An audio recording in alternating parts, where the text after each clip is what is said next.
want to show you this bonus video for part one that talks about life expectancy, because the longevity insights for retirees I find are surprising to many people.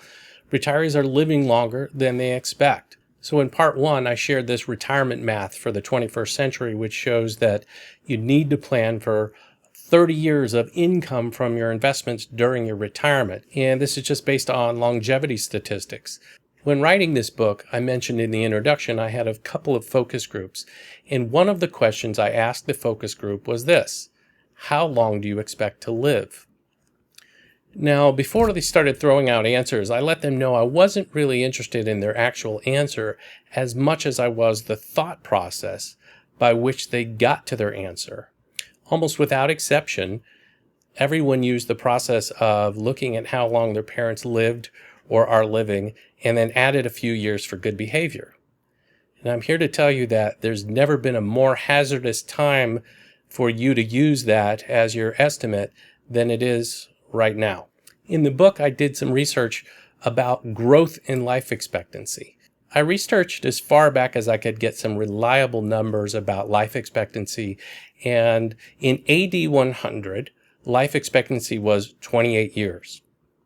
Not very long.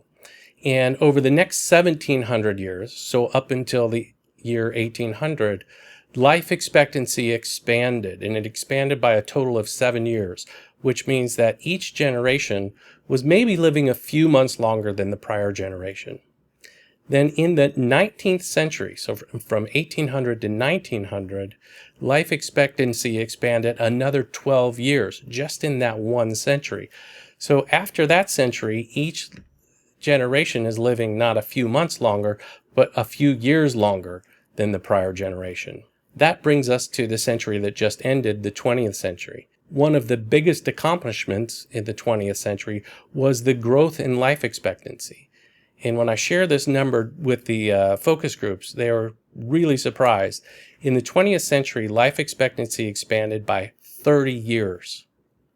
So that meant each generation wasn't living just a few years longer than the prior generation. They're living about a decade longer than the prior generation. So if using your parents' age and then adding a few years for good behavior, your thinking was really 18th century thinking. And this really brings us into the 20th century, where we expect life expectancy to continue expanding at a rate at least what we saw in the last century, if not more. The chart we're going to be looking at is a little bit busy, so I will point out the important data as we walk through it. So here on this bar chart, we're going to look at the life expectancy probabilities of those folks who have reached age 65. Remember, the longer you live, the longer you're expected to live. Each bar in this chart represents a different gender, so women, men, and then also we're going to look at couples. It's divided into folks that are healthy non-smokers and folks that don't meet that qualification of healthy non-smokers. So let's take a look just at this first column, which is the probability of living to age 85 for both men, women, and couples, depending on your health. The number at the top of each bar represents the probability of someone being alive if they're a non-smoker in excellent health. So if you're a female, there's a 72% probability you'll be alive at age 85 if you're in that healthy group. There is a 57% probability that you'll be alive if you're not qualifying for that healthy group. I think the truth might be somewhere in between if you find yourself in between that health qualification. For men, we don't live as long.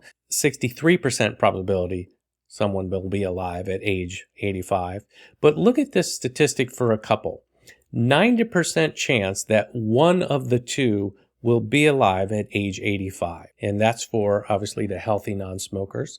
But even the folks that don't meet that qualification, 76% probability someone will be alive at that age. The probability that both live until age 85 is 46%. Now, I mentioned that the average life expectancy for a non-smoking 65-year-old couple is 92. So let's jump out here to 95 and let's look at those statistics. For a woman in good health, 31% probability, still living at 95. For a male in good health, 22%. But for a couple, 46% probability that one will be alive at age 95. And as the text says up here, average life expectancy is a midpoint, not an end point.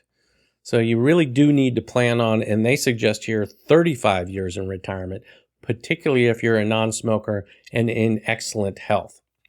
So right in line with what I discussed earlier. And I'll share with you another interesting data point, which is life expectancy probabilities based on how much income you make. So there's a lot of data on this slide, and you can feel free to pause it and read through it. There's really some interesting points here. But I want to point out what I think the biggest takeaway is from this bar chart. And it shows the impact of how much income you make on your life expectancy. And you can think about why that would be. People with higher incomes just tend to, in general, have healthier lifestyles statistically, but also maybe better access to quality health care.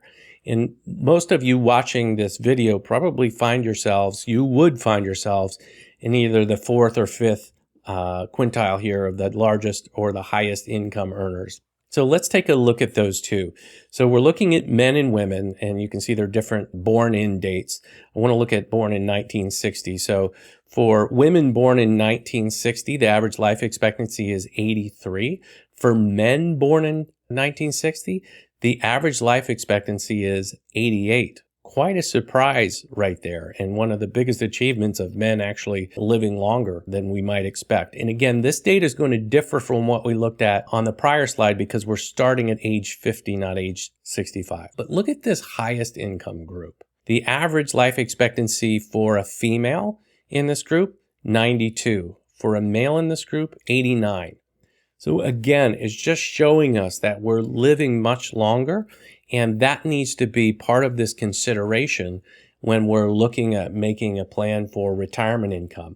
So this is why I suggest that one of the biggest blind spots for retirees is planning for less than 30 years of needing a retirement income, especially if you're part of a couple. The last thing we want to do is plan for 25 years of retirement income and you live for 35 years. That's a bad outcome.